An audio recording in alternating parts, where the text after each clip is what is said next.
Everybody, this is Jesse with J.FINESSE Flights on YouTube.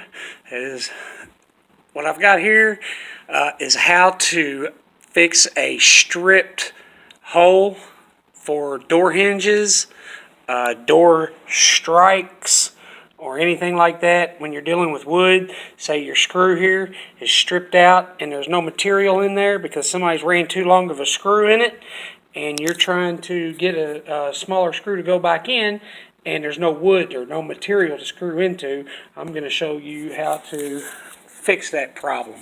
What you do is you remove the screw, you take a golf tee, like that one, just any original golf tee, you hammer it in there and break it off.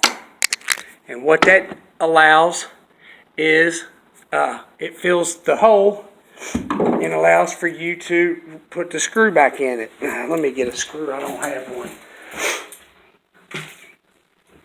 Right here.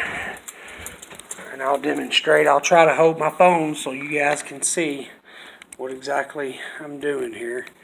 But you put that golf tee in there like that.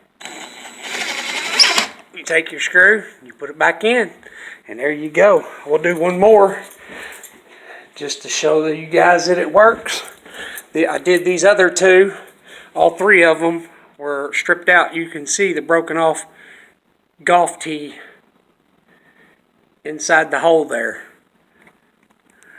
Just any golf tee, you go to Walmart or anywhere and get them.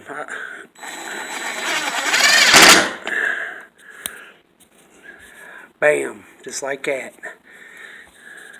It's a lot more common, like around deadbolts and stuff like that. There you go, just like that, and you're all screwed up. You know what I'm saying? Thanks for watching. See you next time.